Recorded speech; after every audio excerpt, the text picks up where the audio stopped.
Cellular events और vascular events, और वो डिटेल में हमने पढ़े। अब वेस्कुलर इवेंट्स की जैसे यहाँ पे थोड़ी सी समरी की बात की जा रही है, तो यहाँ पे हम वेस्कुलर इवेंट्स की समरी की बात करेंगे और फिर आगे पढ़ेंगे।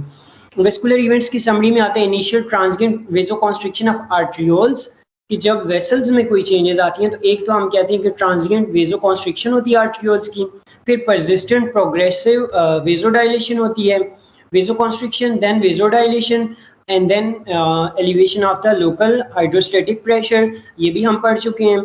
इंक्रीज इन वेस्कुलर परमेबिलिटी, ये भी हमने डिस्कस किया था। हीमोडायनेमिक चेंजेस की बात की थी हमने, ट्रांसड्यूशन की बात की थी, ट्रांसयूडेट फॉर्मेशन की और एक्सुडेट फॉर्मेशन की बात की थी, ये भी हम पढ़ चुके हैं।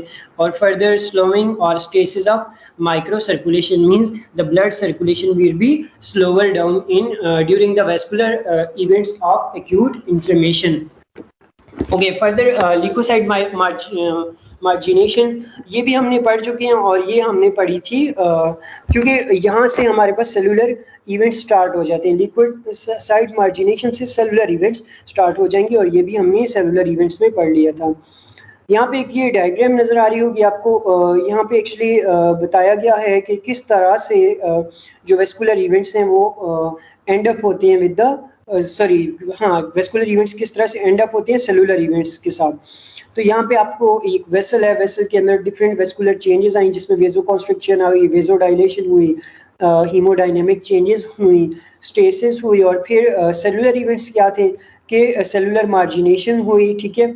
और मार्जिनेशन के बाद फिर फर्दर अटैचमेंट प्रॉपर हो जाती है, अटैचमेंट के बाद रोलिंग होती है, और रोलिंग के बाद फिर हम लोगों ने कहा था कि एडहेजन होती है, और एडहेजन के बाद फिर ट्रांस एंडोथेलियल माइग्रेशन होती है कि वहाँ पे एंडोथेलियल सेल से जो हमारे फेगोसाइट्स वगैरह वो माइग्रेट करना स्टार्ट कर देते हैं। So today lecture is about chemical mediators in acute inflammation. तो इस लेक्चर में हम केमिकल मेडिएटर्स की बात करेंगे कि कौन कौन से ऐसे केमिकल्स मेडिएटर्स हैं जो कि रिलीज होते हैं ड्यूरिंग एक्यूट इन्फ्लेमेशन। अच्छा, chemical mediators are actually known as chemical substances as well. Those substances which are released during acute inflammation will be discussed. First, vasodilation. कि वेसोडाइलेशन में कौन से केमिकल्स रिलीज होंगे, और फिर इंक्रीज वेस्कुलर परमेबिलिटी में कौन से केमिकल मेडिएटर्स रिलीज होंगे। इन vasodilation occurs through release of mediators includes histamine, prostacyclin, PG1-2, ठीक है। और फर्दर हम लोगों के पास एंड नाइट्रिक ऑक्साइड, और फर्दर हम लोग कहते हैं नाइट्रिक ऑक्साइड के बाद नाइट्रिक ऑक्साइड है, and then vasodilation increases the hydrostatic pressure by causing slowing or sludging of blood flow. Sludging of blood or stasis of blood also causes margination of leukocytes along the wall of the blood vessels. तो इसका मतलब है कि जो chemical mediators acute inflammation में release होंगे उसमें prostacyclin है और हिस्टामीन है और साथ में नाइट्रिक ऑक्साइड। अब हिस्टामीन, प्रोस्टासाइक्लिन और जो नाइट्रिक ऑक्साइड है ये कौन से सेल्स रिलीज करेंगे? तो एक्चुअली जो एंटी इन्फ्लेमेटरी सेल्स हैं या जिनको हम प्रो इन्फ्लेमेटरी सेल्स कहते हैं, pro inflammatory cells are responsible for the release of cytokines which includes like histamine, prostaglandin and nitric oxide as well, and these molecules helps in the vasodilation. तो ये सारे जो केमिकल मेडिएटर्स हैं ये vasodilation में help out करते हैं कि वेसल्स के फैलने में। और जब वेसोडाइलेशन होती है तो फिर वेसोडाइलेशन के बाद हम कहते हैं कि वहाँ पे सेलुलर इवेंट्स भी स्टार्ट हो जाते हैं, और सेलुलर इवेंट्स में सेलुलर मार्जिनेशन की बात होती है। Further increased vascular permeability. Increased vascular permeability occurs through release of mediators release of mediators which includes histamine, bradykinin, tumor necrosis factor TNF, interleukin 1, leukotrienes C4, D4 and E4 from cells. So leukotrienes are some protein molecules which are released, and similarly inflammatory substance like histamine or bradykinin or tumor necrosis factor interleukins. तो increase vascular permeability में कौन कौन से होंगे और vasodilation में कौन कौन से केमिकल मेडिएटर रिलीज होंगे? तो so there is a difference. तो वेसोडाइलेशन की केस में भी हिस्टामीन मौजूद है और इंक्रीज वेस्कुलर परमेबिलिटी के केस में भी histamine present है. But in other cases like prostacyclin is present in vasodilation and nitric oxide is also present in vasodilation. But in case of increased vascular permeability, there is no nitric oxide chemical mediator presence. There is presence of histamine, bradykinin, and tumor necrosis factor in particular. Moreover, of white blood cells from blood vessels into soft tissues at the site of inflammation, the steps required are rolling, adhesion, and transmigration. तो ये वाले steps भी हमने discuss कर लिए कि what is margination, migration पहले हमने डिस्कस किया था, फिर मार्जिनेशन, फिर रोलिंग, फिर एडिशन और फिर हम लोगों ने ट्रांस माइग्रेशन की बात की थी और ये भी हम डिस्कस कर चुके हैं पिछली स्लाइड्स में डिटेल में. अच्छा, अब कुछ जो सेलुलर इवेंट्स में सेलुलर चेंजेस आ रही हैं वो हैं phagocytosis. The microbe undergoes the process of phagocytosis in following 3 step: recognition and attachment, engulfment and killing and dysregulation. अच्छा, अब इसमें हम ये बात करें कि जो सेलुलर इवेंट्स होते हैं, सेलुलर इवेंट्स में ये हुआ कि सेल्स ने ट्रांसमाइग्रेशन हुई सेल्स की, एंटी इन्फ्लेमेटरी सेल्स की, कि वो वेसल से बाहर आ गया और वेसल से बाहर आके वहाँ पे अगर कोई एंटीजन मौजूद है तो उस एंटीजन को क्या करेगा, फर्स्ट टाइम उसको रिकॉग्नाइज करेगा. रिकॉग्नाइज कैसे करेगा? Because the phagocytic cells have certain receptors on और antigen binding sites on their surface. यहाँ पे ये एंटीजन बाइंडिंग साइट्स मौजूद हैं. अब ये एंटीजन बाइंडिंग साइट्स पे जब एंटीजन बाइंड हो जाएगा तो उसकी रिकॉग्निशन, उसको आइडेंटिफाई किया जाएगा what type of antigen it is. Carbohydrate in nature है, प्रोटीन इन नेचर है या लिपिड इन नेचर है, उसकी लिपोप्रोटीन इन नेचर है, उस एंटीजन की नेचर क्या है, that will be recognized, and after that antigen will be engulfed by formation of phagosomes. वो एंटीजन उसको इनगल्फ किया जाएगा और फिर उस एंटीजन के जो लाइसोसोम एंजाइम्स हैं वो रिलीज करेंगे फेगोसाइट्स और उन लाइसोसोम की एंजाइम्स की वजह से उस एंटीजन को किल कर दिया जाएगा. तो यहाँ पे देखें, यहाँ पे एंटीजन अटैच होगा, यहाँ पे उसको इनगल्फ किया जाएगा और इनगल्फ के बाद यहाँ पे फेगोसोम बनेगा और फेगोसोम के बाद यहाँ पे उस एंटीजन को किल कर दिया जाएगा by releasing lysosomal enzymes. Muhammad Kabir have something to ask. Ji Kabir, you can ask. Please let us know. तो ये 3 स्टेप्स थे जो हमने डिस्कस कर लिए. अब हम बात करें की पॉइंट्स ऑफ एक्यूट इन्फ्लेमेशन. तो what are the key points of acute inflammation which usually occur? The key points includes rapid response of rapid response of living tissues to any injury. एक तो की रिस्पॉन्स ये कि rapid response होता है acute inflammation के case में. दूसरा, naked eye macroscopic redness, swelling, heat, pain and loss of function. We can note और we can see the signs of the symptoms of acute inflammation clearly. ठीक है, कुछ symptoms जैसे रेडनेस है, swelling है, ये हम इजीली विजुअलाइज कर सकते हैं. ठीक है, ये loss of function can be visualized at ease in case of acute inflammation. जी यूनिस खान बताएं जी. यूनिस खान आपको जी सर क्लास अभी स्टार्ट हुआ सर? हाँ जी, अभी तकरीबन 5-7 मिनट पहले हुआ क्योंकि बीच में फिर लाइट चली गई थी तो ब्रेक आ गया था, अभी स्टार्ट हुआ है. और कुछ? ओके सर, बस मैंने भी ज्वाइन किया फेगोसाइटोसिस से पहले, ये तकरीबन 2 स्टार्ट में मैंने कहा कि कैसे. ओके जी. अच्छा, अब हम बात कर रहे थे कि पॉइंट्स ऑफ एक्यूट इन्फ्लेमेशन. तो उसमें हमने 2 पॉइंट्स की बात कर ली कि की पॉइंट्स में फर्स्ट की पॉइंट है कि रैपिड रिस्पांस होगा. The second one, the response can be visualised bye naked eye. Further, microscopic changes, features or microscopic features of acute inflammations include vascular dilation या vasodilation हमने पढ़ लिया. ये सिर्फ वही चीज़ें रिपीट हो रही हैं जो हमने पढ़ी हैं. Exudate leaks into tissues, बिल्कुल जी exudate बन जाता है. और neutrophils immigrate, neutrophils margination होती है और फिर neutrophils की migration होती है from one place to another and they will reach out at the site of inflammation, at the site of infection. Changes controlled by many short-lived chemical mediators. Exactly, chemical mediators would be released during acute inflammation.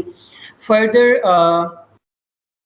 changes controlled by many short-lived chemical mediators. Some can be manipulated by drugs. Yes, drugs can also be administered to enhance or diminish the effects of acute inflammation. तो drugs भी acute inflammation के case में या chronic inflammation के case में हम use करेंगे. तो this specific feature is that in case of acute inflammation, drugs will show certain effect. Further है फेगोसाइटोसिस, बिल्कुल फेगोसाइटोसिस भी होती है एक्यूट इन्फ्लेमेशन की, सॉरी न्यूट्रोफिल्स मौजूद होंगे, फास्ट एक्टिंग होते हैं, शॉर्ट लिव फेगोसाइट्स हैं, engulf and degrade bacteria, dead tissue etcetera, बिल्कुल ऐसे होगा, हमने पढ़ा है ये भी।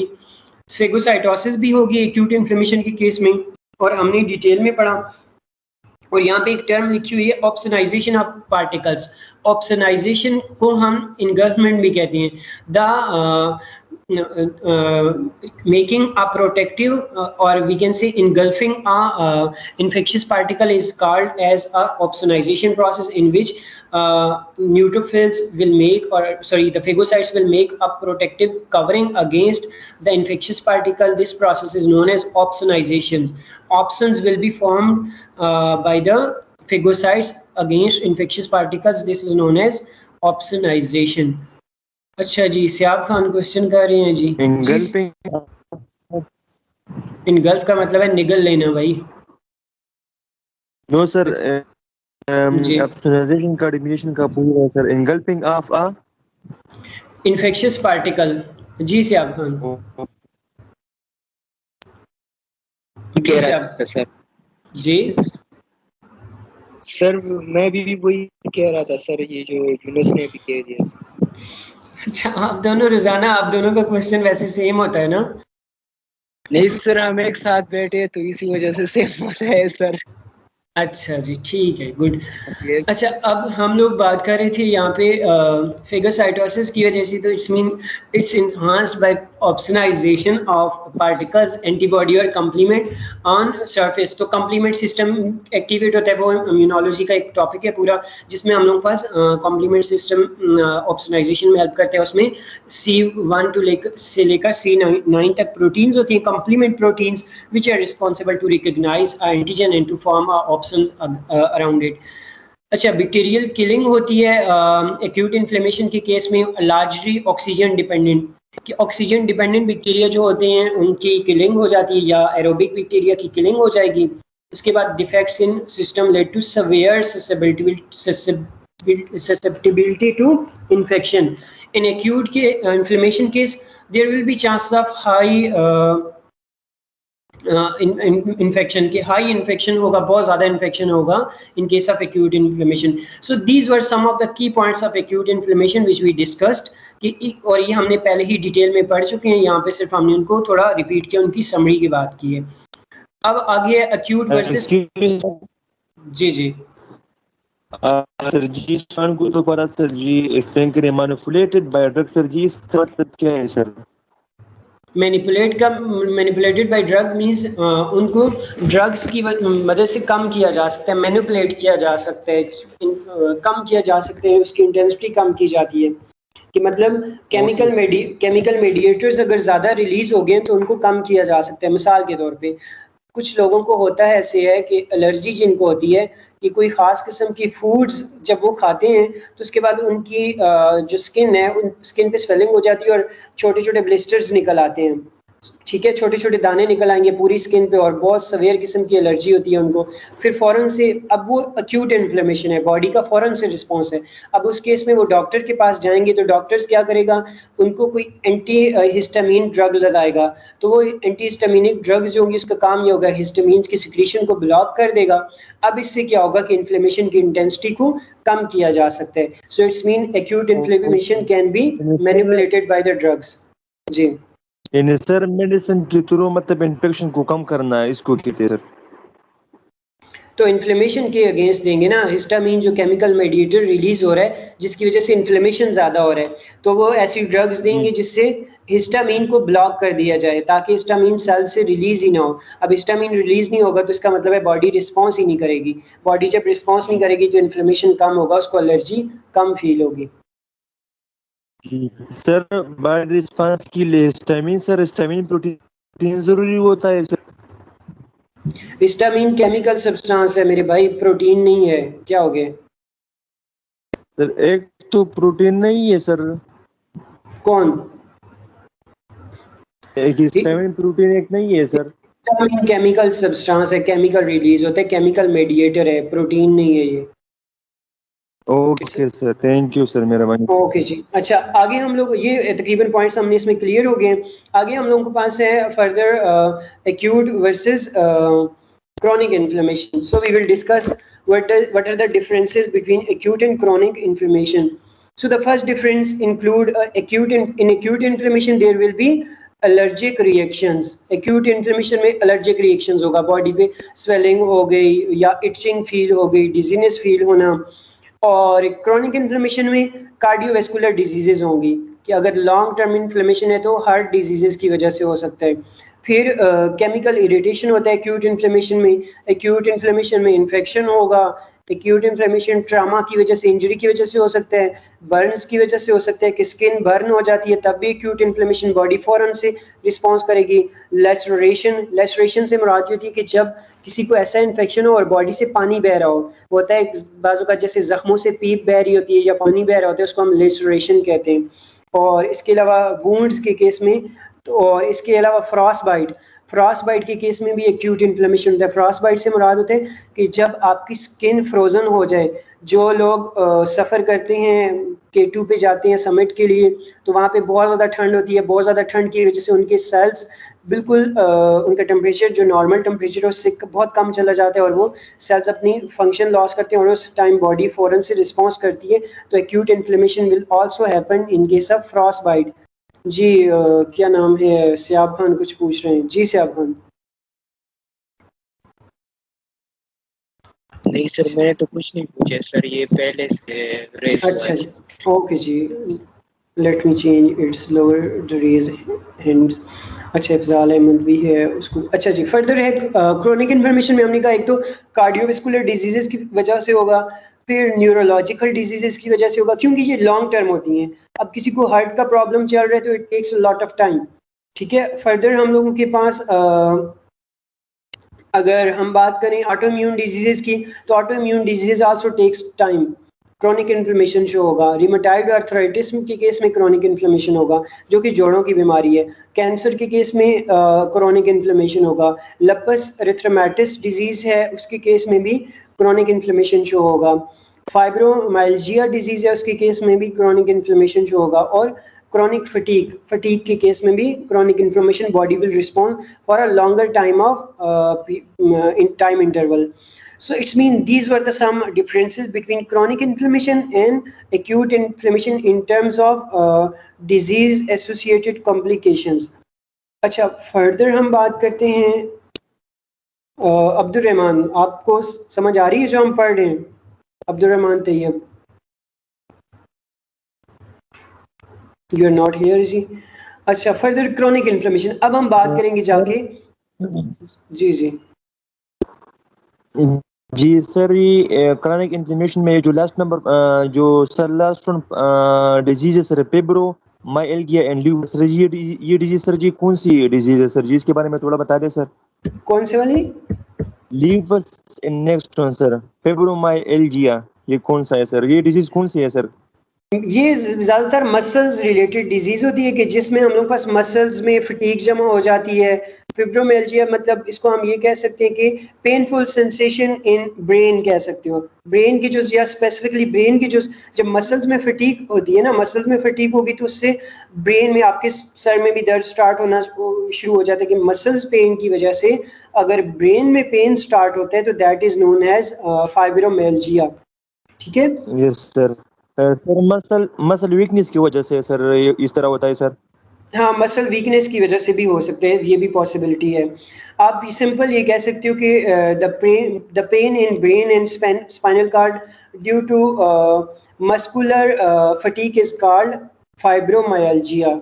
ठीक है, समझ आ गई इसकी? ओके सर, जी जी sir, okay sir, thank you. Okay जी। अच्छा, आगे है हम लोगों के पास क्रोनिक इन्फ्लेमेशन। अब हम बात करते हैं एक्यूट इन्फ्लेमेशन को हमने डिटेल में पढ़ लिया, और अब हम क्रोनिक इन्फ्लेमेशन देखते हैं कि ये क्या होता है। Chronic inflammation may take over from acute inflammation, के मींस मे टेक ओवर से मुराद ये है कि यहाँ पे क्रोनिक इन्फ्लेमेशन, जब एक्यूट इन्फ्लेमेशन खत्म होता है तो क्रोनिक इन्फ्लेमेशन स्टार्ट हो जाता है। It will take the charge from acute inflammation if damage is too severe to be resolve within a few days. अगर बॉडी में इंजरी कोई लॉन्ग टर्म के लिए ज़्यादा इंजरी होती है कि जिसके अगेंस्ट बॉडी कुछ टाइम ले, कुछ डेज लगे बॉडी को रिस्पॉन्ड करते हुए, so in that case we can say that case will represent acute chronic inflammation may arise due to some circumstances includes autoimmune conditions, some chronic infections, autoimmune disorders में जैसे allergic reactions है, तो allergic reactions भी long term के लिए sometime होते हैं, तो allergic reaction में भी chronic inflammation show होगा। और further chronic infection के केस में chronic low level irritation और chronic low level irritation भी होती है कि मिसाल के तौर पे कुछ पॉलन्स मौजूद हैं, अगर पॉलन्स की वजह से एलर्जी हो रही है एक इंडिविजुअल को, तो जब तक पॉलन मौजूद है उतने डेज के लिए एक इंडिविजुअल क्रॉनिक इन्फ्लेमेशन शो करेगा, या एक इंडिविजुअल है उसकी बॉडी में एंटीजन मौजूद हैं जो कि फॉरेन पार्टिकल्स हैं और वो लॉन्ग टर्म के लिए मौजूद है, तो इसका मतलब है वहाँ पे अब क्रॉनिक इन्फ्लेमेशन शो होगा। May develop alongside acute inflammation in more severe persistent irritation. Okay, what is chronic inflammation? Chronic inflammation is characterized by microscopic appearance. तो chronic inflammation में actually microscopic appearance या जो छोटे लेवल पे cellular level पे changes आती हैं। Most important characteristic is the type of cell present. कि जो क्रोनिक इन्फ्लेमेशन होता है, क्रोनिक इन्फ्लेमेशन में हमें पता चल जाता है कि कौन से सेल्स मौजूद हैं, हम स्पेसिफिक सेल्स के कैरेक्टरिस्टिक्स को देख सकते हैं, ठीक है, कि या जो most important cells chronic inflammation में मौजूद है हम उनको फाइंड कर सकते हैं। मिसाल के तौर पे एक इंडिविजुअल है, वो सफ़र कर रहा है आर्थराइटिस से, ठीक है, अब आर्थराइटिस से वो सफ़र कर रहा है, तो आर्थराइटिस की बहुत सारी सिस्टमिक जैसे SLE माइक्रो ऑर्गेनिज्म होते हैं, सिस्टमिक लिपस एरिथ्रोमेटिस SLE टेस्ट भी हम परफॉर्म करते हैं, और इसका मकसद ये होता है कि जो अर्थराइटिस में बोन का जैसे बोन होती है ना, डीजनरेशन ऑफ बोन्स अर्थराइटिस में, तो डीजनरेशन ऑफ बोन्स के टाइम पे जोड़ों में इन्फेक्शन हो जाता है, तो इन्फेक्शन के केस में कौन से सेल्स वहाँ पे मौजूद हैं, we can detect those cells as well in case of chronic inflammation, और उन पार्टिकुलर सेल्स को आइडेंटिफाई करेंगे। So some of these were the general features of chronic inflammation. आगे हम बात करते हैं क्रोनिक इन्फ्लेमेशन में कौन कौन सी फर्दर चेंजेस आ रही हैं, क्या क्या सेलुलर चेंजेस होंगी, और या कौन कौन सी डिजीजेज हैं। तो डिजीजेज हमने ऑलरेडी यहाँ बता दी थी, कैंसर है, न्यूरोलॉजिकल डिजीजेज हैं, पल्मोनरी डिजीजेज हैं, और इसके अलावा बोन एंड जॉइंट डिजीजेज में भी क्रोनिक इन्फ्लेमेशन शो होगा, और मेटाबॉलिक डिसऑर्डर्स में, कार्डियोवास्कुलर डिसऑर्डर्स में, ऑटोइम्यून डिसऑर्डर्स में, और यहाँ पे लिखा हुआ है अब न्यूरोलॉजिकल कैंसर की बात करें तो ब्रेस्ट कैंसर हो गया, हेड एंड नेक कैंसर हो गया, cervical colorectal cancer, there are prostate cancer, variety of cancer. Similarly neurological disorders में अल्जाइमर डिजीज की बात है, पार्किंसन डिजीज की बात है, और फर्दर मल्टीपल स्क्लेरोसिस डिजीज। अब ये न्यूरोलॉजिकल जो डिसऑर्डर्स है इनमें भी इन्फ्लेमेशन शो होगा, Alzheimer means decline in brain function, Parkinson disease में जो आपके पास बॉडी के जो ऑर्गन्स हैं उनमें शिवरिंग स्टार्ट हो जाती है, uncontrolled movement of body different organs. Further multiple sclerosis होते हैं, मल्टीपल स्क्लेरोसिस में टॉक्सिसिटी हो जाती है, ठीक है, और एंटीजन एंटीबॉडी कॉम्प्लेक्सेस बन जाती हैं ब्रेन में, that is also a neurological disorder. Further pulmonary diseases में एस्थमा है, ठीक है, और एस्थमा के साथ साथ हे फेवर की बात हो रही है, और इसके अलावा COPD is also a pulmonary disease. COPD is a disease which usually includes cough और इसके अलावा sneezing और shortness of breath और trouble in taking breath. It's a group of pulmonary disorders. COPD group of pulmonary disorders है, और इसको हम इसमें हम एक तो ये होगा कि आप कफिंग होगी, सी से मुराद है, और इसके अलावा ओ से यहाँ पे मुराद होती है एक्सेस स्पूटम रिलीज, और पी से मुराद है trouble in taking deep P से मुराद है trouble in taking deep breath, और डी से यहाँ पे let me show you what is the exact CPD term. CPOD term stands for, let me confirm it. What is the exact term for this? CPOD stands for chronic obstructive pulmonary disease as well, in which the symptoms include shortness of breath, coughing, excess sputum release. These are some of the symptoms of COPD, and COPD stands for, अपने पास note कर लें इसको, chronic obstructive pulmonary disease. COPD means chronic obstructive pulmonary disease. Hay fever है और फिर bronchitis है, ये हमारे पास पल्मोनरी डिजीजेस में आ जाएंगी, और इन तमाम डिजीजेस में क्रोनिक इन्फ्लेमेशन होगा. जैसे कफ है तो कुछ लोगों को कफ बहुत दिनों तक होती है कि हफ्ता पूरा खांसी रहती है, तो इसका मतलब है their body is showing chronic inflammation और क्रोनिक रिस्पॉन्स. फर्दर हम लोगों के पास बोन की डिजीज में ऑस्टियोआर्थराइटिस है, ऑस्टियोपोरोसिस है, और इसी तरह से फिर ऑस्टियोपोरोसिस है, ऑस्टियोपोरोसिस है, और फिर है ऑस्टियोपीनिया है, और जिसमें मींस कैल्शियम का लेवल कम हो जाएगा. रिमेटाइड आर्थराइटिस है. फिर मेटाबॉलिक डिसऑर्डर्स में टाइप 2 डायबिटीज मेलाइटिस है, रेनल फेलियर है, और फिर है फैटी लिवर डिजीज. तो ये मेटाबॉलिक डिसऑर्डर्स हैं जिनमें एक क्रोनिक इन्फ्लेमेशन शो होगा. कार्डियोवेस्कुलर डिजीजेस में एथेरोस्क्लेरोसिस मींस जिसमें हार्डनिंग ऑफ आर्टरीज या ब्लड वेसल्स की हार्डनिंग हो जाती है, स्पेशली आर्टरीज की. हार्ट फेलियर सिंड्रोम है, और फिर हाइपर एक्टिव लिखा हुआ है, I think, let me zoom it ताकि क्लियर नज़र आ जाए सबको. और हाइपरटेंसिव है या हाइपरटेंशन है, हाइपरटेंशन के केस में भी क्रोनिक इन्फ्लेमेशन शो होगा. और फर्दर हम लोगों के पास ऑटो इम्यून डिसऑर्डर्स हैं. ऑटो इम्यून डिसऑर्डर्स के केस में भी हम लोगों के पास क्रोनिक इन्फ्लेमेशन शो होगा. ठीक है, और इसमें स्पेशली कुछ डिजीज हैं जिसमें let me zoom it, colitis है, लपस एरिथ्रोमाइटिस है, मल्टीपल स्क्लेरोसिस है, टाइप 1 डायबिटीज मेलाइटिस है. इन कुछ केसेस में, या type 1 and type 2 diabetes mellitus के केसेस में भी क्रोनिक इन्फ्लेमेशन शो होगा. जी अच्छा, फर्दर है बैक. जी सर आईबीडी का एब्रिविएशन बता रहे हैं सर. ये जो लास्ट नंबर आपने कहा कि ऑटो इम्यून डिसऑर्डर में, सर आईबीडी का एब्रिविएशन क्या है sir ji? IBD in chronic inflammation की बात कर, उसमें एक क्रोनिक में सर ऑटो इम्यून डिसऑर्डर में जो पहला नंबर दिया हुआ है ना सर, आईबीडी, इसका एब्रिविएशन जी बता दें. एक सेकंड में इसको एक्चुअली मैं सर्च करके मैं आपको बताता हूँ कि आईबीडी इन ऑटो इम्यून रिएक्शंस क्या, इसका मतलब होता है inflammatory bowel disease. IBD is inflammatory bowel disease, और इसमें डिसऑर्डर में यूजुअली इंटेस्टाइन्स जो होती है, इंटेस्टाइनल इन्फेक्शन होते हैं इंटेस्टाइन बाउल डिजीज में. ठीक है, इंटेस्टाइनल बाउल डिजीज में इंटेस्टाइनल इन्फ्लेमेशन होगा, और यूजुअली इंटेस्टाइनल ऑब्स्ट्रक्शन के केस में आईबीडी की डिजीज अकर होती है. So these were some of the chronic inflammation disorders. कुछ इनमें से अगर आप कुछ दो तीन या एक या भी याद कर लें तो इट्स इनफ कि कौन सी डिजीज किस ग्रुप से बिलोंग कर रही है. न्यूरोलॉजिकल डिसऑर्डर की याद कर लें, एक पल्मोनरी, और एक फिर इसी तरह जो ऑटोइम्यून डिजीज हैं या कार्डियोवास्कुलर डिजीज हैं. फर्दर है हम लोगों के पास. जी सर क्रोनिक डिजीज हमारे पास जो हेपेटाइटिस सी होता है सर जी, फिर इससे मतलब बाद में सिरोसिस का होता है ना सर. सर ये सिरोस आता है सर जी हमारे पास क्रोनिक इन्फ्लेमेशन में सर, क्रोनिक में सर. क्या कह रहे हो आप? हेपेटाइटिस सी के केस में सीरस फ्लूइड की बात कर रहे हो? नो सर, ये सिरोसिस डिजीज का होता है ना सर जी, सिरोसिस. लिवर सिरोसिस कह रहे हो आप? जी सर वो सर जी आता है सर जी क्रोनिक इन्फ्लेमेशन में सर. देखो, लिवर सिरोसिस डेफिनेटली आएगा, क्योंकि लिवर सिरोसिस बहुत काफी लॉन्ग ड्यूरेशन के लिए होती है, तो लिवर सिरोसिस क्रोनिक इन्फ्लेमेशन में आएगी, इसमें कोई शक नहीं है. जी सर, ओके. ठीक है, अच्छा आगे है